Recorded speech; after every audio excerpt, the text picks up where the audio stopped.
Item ಯಾವುದೇ ಇರಲಿ try ಮಾಡಿ ಆಚಿ ಚಿಕನ್ ಮಸಾಲಾ. ಮೇ 4ಕ್ಕೆ ಗದ್ದುಗೆ ಗುದ್ದಾಟಕ್ಕೆ ಸಿಗುತ್ತಾ ಕ್ಲೈಮ್ಯಾಕ್ಸ್ ಅನ್ನೋ ಪ್ರಶ್ನೆ ಎದ್ದಿದೆ. ದೆಹಲಿಯ ಹೈಕಮಾಂಡ್ ಮುಂದೆ ಸಿದ್ದು ಆಪ್ತರು ಪ್ರತ್ಯಕ್ಷ, ಡಿಕೆ ಬ್ರದರ್ಸ್ ಭೇಟಿ ಮಾಡಿ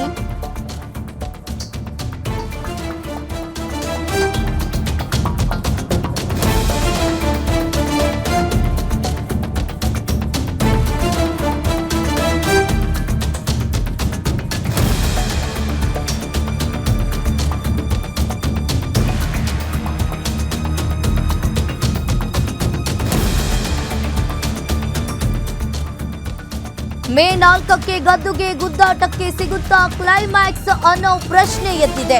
ಈಗಾಗಲೇ ದೆಹಲಿಯ ಹೈಕಮಾಂಡ್ ಮುಂದೆ ಸಿದ್ದು ಆಪ್ತರು ಪ್ರತ್ಯಕ್ಷರಾಗಿದ್ದಾರೆ.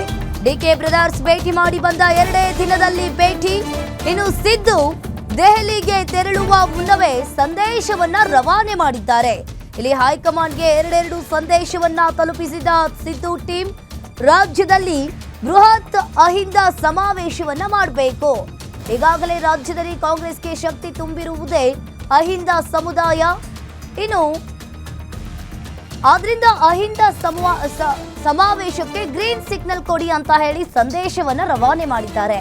ಒಂದ್ ವೇಳೆ ಸಿಎಂ ಬದಲಾವಣೆ ಮಾಡಿದ್ರೆ ದಲಿತ ಸಿಎಂ ಮಾಡಲೇಬೇಕು ಅಂತ ಹೇಳ್ತಾ ಇರುವಂತದ್ದು. ಇನ್ನೊಂದ್ ಕಡೆ ಕೆಪಿಸಿಸಿ ಅಧ್ಯಕ್ಷ ಸ್ಥಾನವೂ ಕೂಡ ಬದಲಾವಣೆ ಆಗ್ಲೇಬೇಕು. ಇನ್ನು ಈಗಾಗಲೇ ಒಂದ್ ಕಡೆ ಕೆಪಿಸಿಸಿ ಅಧ್ಯಕ್ಷರು ಫುಲ್ ಟೈಮರ್ ಬೇಕು ಎಂದು ಹೇಳಿರುವ ಸತೀಶ್ ಟೀಮ್, ರಾಜ್ಯದಲ್ಲಿ ಕಾಂಗ್ರೆಸ್ಗೆ ಶಕ್ತಿ ತುಂಬಿರುವುದೇ ಅಹಿಂದ ಸಮುದಾಯ. ಇನ್ನೇನು ಗೊಂದಲ ಬಗೆಹರಿಯದಿದ್ರೆ ಪಕ್ಷಕ್ಕೆ ಮುಂದಿನ ಚುನಾವಣೆಗಳಲ್ಲಿ ಬಹುದೊಡ್ಡ ನಷ್ಟವಾಗುತ್ತೆ. ಇನ್ನು ಸುರ್ಜೇವಾಲಾ ವೇಣುಗೋಪಾಲ್ ಬಳಿಯೂ ಕೂಡ ಇದೇ ಮಾತು. ಇನ್ನು ಒಂದ್ ಕಡೆ ಮೇ 4ಕ್ಕೆ ಗದ್ದುಗೆ ಗುದ್ದಾಟಕ್ಕೆ ಸಿಗುತ್ತಾ ಕ್ಲೈಮ್ಯಾಕ್ಸ್ ಅನ್ನೋ ಪ್ರಶ್ನೆ ಈಗ ಎದ್ದಿರುವಂತದ್ದು. ಒಂದ್ ಕಡೆ ಡಿ ಕೆ ಶಿವಕುಮಾರ್ ಅವರು ತಾವು ಸಿಎಂ ಆಗ್ಬೇಕು ಅಂತ ಹೇಳಿ ಸಿಕ್ಕಾಪಟ್ಟೆ ಸರ್ಕಸ್ ಅನ್ನ ಮಾಡ್ತಾ ಇದ್ದಾರೆ. ಇನ್ನೊಂದ್ ಕಡೆ ಸಿಎಂ ಸಿದ್ದರಾಮಯ್ಯನವರು ಕೂಡ ದೆಹಲಿಗೆ ಭೇಟಿ ಮಾಡಿ ಆಲ್ಮೋಸ್ಟ್ ಹೈಕಮಾಂಡ್ ಅನ್ನ ಭೇಟಿ ಮಾಡಿರುವಂತದ್ದು. ಹಾಗಾದ್ರೆ ದೆಹಲಿಯ ಹೈಕಮಾಂಡ್ ಮುಂದೆ ಸಿದ್ದು ಆಪ್ತರು ಕೂಡ ಈಗ ಪ್ರತ್ಯಕ್ಷರಾಗಿದ್ದಾರೆ. ಡಿಕೆ ಬ್ರದರ್ಸ್ ಭೇಟಿ ಮಾಡಿ ಬಂದ 2 ದಿನದಲ್ಲಿ ಈಗ ಡಿಕೆಶಿ ಆಪ್ತ ಬಳಗದವರು ಕೂಡ ಹೈಕಮಾಂಡ್ಗೆ ಭೇಟಿ ನೀಡಿರುವಂತದ್ದು. ನೀವು ಕೂಡ ದೃಶ್ಯಾವಳಿಯಲ್ಲಿ ನೋಡ್ತಾ ಇರ್ಬೋದು. ಒಂದ್ ಕಡೆ ಸುರ್ಜೇವಾಲಾ, ಇನ್ನೊಂದ್ ಕಡೆ ಖರ್ಗೆ ಅವರನ್ನ ಡಿಕೆಶಿ ಬಳಗದವರು ಕೂಡ ಒಂದ್ ಕಡೆ ಭೇಟಿ ಮಾಡಿದರೆ, ಇನ್ನೊಂದ್ ಕಡೆ ಈಗ ಸಿಎಂ ಸಿದ್ದರಾಮಯ್ಯ ಆಪ್ತ ಬಳಗದವರು ಕೂಡ ಭೇಟಿ ಮಾಡಿದ್ದಾರೆ.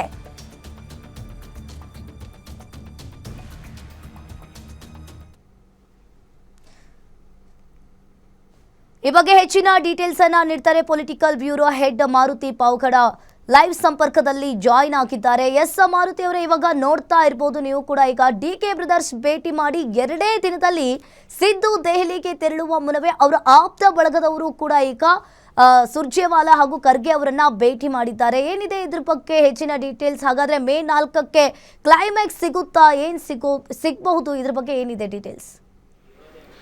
ಕಳೆದ ವಾರ ಡಿ ಕೆ ಶಿವಕುಮಾರ್ ಹಾಗೂ ಡಿ ಕೆ ಸುರೇಶ್ ಇಬ್ಬರು ಕೂಡ ಕಾಂಗ್ರೆಸ್ ಅಧಿನಾಯಕರಾದಂತಹ ಮಲ್ಲಿಕಾರ್ಜುನ ಖರ್ಗೆ ಅವರನ್ನು ಭೇಟಿ ಮಾಡಿ ರಾಜ್ಯ ರಾಜಕೀಯ ವಿದ್ಯಮಾನಗಳ ಬಗ್ಗೆ ಚರ್ಚೆ ಮಾಡಿದರು. ನವೆಂಬರ್ ತಿಂಗಳಲ್ಲೇ ಅಧಿಕಾರ ಹಂಚಿಕೆ ಸೂತ್ರದಂತೆ ನಮಗೆ ಅಧಿಕಾರ ಕೊಡಿಸಬೇಕಾಗಿತ್ತು, ಇನ್ನೂ ಕೂಡ ಕೊಡಿಸಿಲ್ಲ. ಹೀಗಾಗಿ ಆದಷ್ಟು ಶೀಘ್ರವಾಗಿ ಇದೇ ತಿಂಗಳಲ್ಲಿ ಮೇ 10ರ ಒಳಗಾಗಿ ನನಗೆ ಅವಕಾಶವನ್ನು ಮಾಡಿಕೊಡಬೇಕು ಅನ್ನುವಂಥ ಒಂದು ಒತ್ತಾಯವನ್ನು ಮಾಡಿದರು. ಮಲ್ಲಿಕಾರ್ಜುನ ಖರ್ಗೆ ಅವರನ್ನು ಭೇಟಿ ಮಾಡಿದಾಗಲೂ ಉಭಯ ನಾಯಕರು ಇದನ್ನೇ ಹೇಳಿದರು. ಅದೇ ರೀತಿ ಸುರ್ಜೇವಾಲಾ ಮತ್ತು ವೇಣುಗೋಪಾಲ್ ಅವರನ್ನು ಭೇಟಿ ಮಾಡಿದಾಗಲೂ ಕೂಡ ಇದೇ ವಿಚಾರವನ್ನು ಹೇಳಿ ವಾಪಸ್ ಬಂದಿದ್ದರು. ಮಲ್ಲಿಕಾರ್ಜುನ ಖರ್ಗೆ ಅವರನ್ನು ಭೇಟಿ ಮಾಡಿದಾಗ ರಾಹುಲ್ ಗಾಂಧಿ ಅವರು ಅಂತಿಮವಾದಂಥ ಒಂದು ನಿರ್ಧಾರವನ್ನು ಮೇ ತಿಂಗಳಲ್ಲಿ ತೆಗೆದುಕೊಳ್ತಾರೆ ಅನ್ನುವಂಥ ಒಂದು ಭರವಸೆಯನ್ನು ಕೊಟ್ಟಿದ್ದಾರೆ ಅನ್ನುವಂಥ ಒಂದು ಮಾಹಿತಿ ಈಗ ಡಿ ಕೆ ಶಿವಕುಮಾರ್ ಅವರ ಬಣದಲ್ಲಿ ಚರ್ಚೆ ಆಗ್ತಾ ಇರುವಂಥದ್ದು. ಡಿ ಕೆ ಶಿವಕುಮಾರ್ ಮತ್ತು ಡಿ ಕೆ ಸುರೇಶ್ ಅವರು ದೆಹಲಿಯಿಂದ ವಾಪಸ್ ಬಂದ 2 ದಿನದಲ್ಲಿ ಸತೀಶ್ ಜಾರಕಿಹೊಳಿ ಮತ್ತು ಮಹದೇವಪ್ಪ ಅವರು, ಅದರ ನಡುವೆ ಡಿ ಕೆ ಶಿವಕುಮಾರ್ ಮತ್ತು ಸುರೇಶ್ ಅವರು ದೆಹಲಿಯಲ್ಲಿದ್ದಾಗ ಬೆಂಗಳೂರಲ್ಲಿ ಸಿದ್ದರಾಮಯ್ಯ ಅವರ ನೇತೃತ್ವದಲ್ಲಿ ಒಂದು ಇಂಡೋರ್ ಮೀಟಿಂಗ್ ಆಗುತ್ತೆ. ಆ ಮೀಟಿಂಗಲ್ಲಿ ಪರಮೇಶ್ವರ್, ಮಹದೇವಪ್ಪ, ಸತೀಶ್ ಜಾರಕಿಹೊಳಿ, ಬೈರತಿ ಸುರೇಶ್ ಹಾಗೂ ದಿನೇಶ್ ಗುಂಡೂರಾವ್ ಈ 5 ನಾಯಕರು ಕೂಡ ಇರ್ತಾರೆ. ಅಂದರೆ ಡಿ ಕೆ ಶಿವಕುಮಾರ್ ಮತ್ತು ಡಿ ಕೆ ಸುರೇಶ್ ಅವರು ವರಿಷ್ಠ ಮುಂದೆ ಏನೆಲ್ಲ ಚರ್ಚೆ ಮಾಡಿರ್ಬೋದು, ನಮ್ಮ ಒಂದು ಪ್ಲಾನ್ ಆಫ್ ಆ್ಯಕ್ಷನ್ ಯಾವ ರೀತಿಯಾಗಿ ಇರಬೇಕು ಅನ್ನುವಂಥದ್ದನ್ನು ಚರ್ಚೆ ಮಾಡಿದ್ರು ಅನ್ನುವಂಥ ಒಂದು ಮಾಹಿತಿ ಸಿಕ್ಕಿದೆ. ಆ ಸಭೆಯಲ್ಲಿ ತೆಗೆದುಕೊಂಡಂತಹ ನಿರ್ಧಾರ, ಆ ಸಭೆಯಲ್ಲಿ ಏನೆಲ್ಲ ಆಯಿತು ಅನ್ನುವಂಥದ್ದನ್ನು, ಆ ಸಂದೇಶವನ್ನು ಸಿದ್ದರಾಮಯ್ಯ ಅವರು ತಮ್ಮ ಆಪ್ತರ ಮೂಲಕ ದೆಹಲಿಗೆ ಕಳಿಸ್ಕೊಟ್ರ ಅನ್ನುವಂತಹ ಒಂದು ಚರ್ಚೆ ಈಗ ಆಗ್ತಾ ಇರುವಂಥದ್ದು. ಹೀಗಾಗಿ ದೆಹಲಿಯ ವರಿಷ್ಠರಾದಂತಹ ಮಲ್ಲಿಕಾರ್ಜುನ ಖರ್ಗೆ ಅವರನ್ನು ಭೇಟಿ ಮಾಡಿದಾಗ ಇದೇ ವಿಚಾರವನ್ನು ಮಹದೇವಪ್ಪ ಮತ್ತು ಸತೀಶ್ ಜಾರಕಿಹೊಳಿ ಅವರು ಹೇಳಿದ್ದಾರೆ. ಅಂದರೆ ರಾಜ್ಯದಲ್ಲಿ 2 ಬೈ ಎಲೆಕ್ಷನ್ ಆದ ಬಳಿಕ ಮುಸ್ಲಿಂ ಮುಖಂಡರ ಮೇಲೆ ತೆಗೆದುಕೊಂಡಂಥ ಒಂದು ಕ್ರಮ, ಯಾರ ಶಿಫಾರಸಿನ ಮೇಲೆ ತೆಗೆದುಕೊಂಡ್ರಿ, ಇದರಿಂದ ಯಾವ ರೀತಿಯಾದಂಥ ಒಂದು ಎಫೆಕ್ಟ್ ಪಕ್ಷದ ಮೇಲಾಗುತ್ತೆ. ಹೀಗಾಗಿ ಆದಷ್ಟು ಬೇಗ ಅವರನ್ನು ಮತ್ತೆ ವಾಪಸ್ ತೆಗೆದುಕೊಳ್ಬೇಕು ಅನ್ನುವಂಥದ್ದು ಒಂದು ಕಡೆ.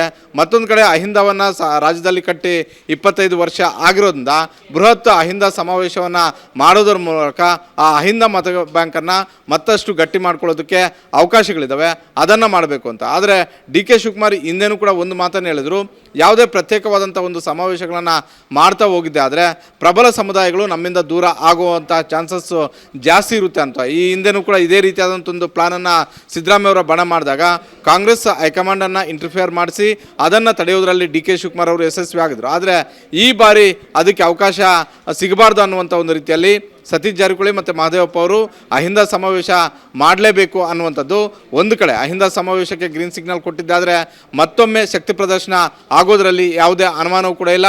ಸಿದ್ದರಾಮಯ್ಯ ಅವರು ಅನಿವಾರ್ಯ ಅನ್ನುವಂಥ ಒಂದು ಸಂದೇಶವೂ ಕೂಡ ಆಗ್ಬೋದು. ಒಂದು ವೇಳೆ ಬದಲಾವಣೆ ಮಾಡಿದ್ದಾದರೆ ಸಿದ್ದರಾಮಯ್ಯ ಅವರು ಹಾಕುವಂಥ ಒಂದು ಕಂಡೀಷನ್ ಆಗಿರ್ಬೋದು, ಸಿದ್ದರಾಮಯ್ಯ ಅವರ ಬಣದವರು ಹಾಕುವಂಥ ಒಂದು ಕಂಡೀಷನ್ಗಳಿಗೆ ಕಾಂಗ್ರೆಸ್ ಹೈಕಮಾಂಡ್ ಮನಿ ಬೇಕಾಗುತ್ತೆ ಅನ್ನುವಂಥ ಒಂದು ಲೆಕ್ಕಾಚಾರವೂ ಕೂಡ ಈ ಸಮಾವೇಶದ ಹಿಂದೆ ಇರ್ಬೋದು. ಹೀಗಾಗಿ ಇದೆಲ್ಲ ಸಂದೇಶಗಳನ್ನು ಕಾಂಗ್ರೆಸ್ ಹೈಕಮಾಂಡ್ ನಾಯಕರನ್ನ ಸಿದ್ದರಾಮಯ್ಯ ಅವರು ಭೇಟಿ ಮಾಡೋದಕ್ಕೂ ಮೊದಲೇ ತಮ್ಮ ಆಪ್ತರ ಮೂಲಕ ದೆಹಲಿಯ ವರಿಷ್ಠರಿಗೆ ತಲುಪಿಸುವಂಥ ಒಂದು ಕೆಲಸ ಸಿದ್ದರಾಮಯ್ಯ ಅವರು ಮಾಡಿದ್ರ ಅನ್ನುವಂಥ ಒಂದು ಚರ್ಚೆ ಕೂಡ ಆರಂಭ ಆಗಿದೆ. ಅಂಕಿತ ಮಾಹಿತಿಗೆ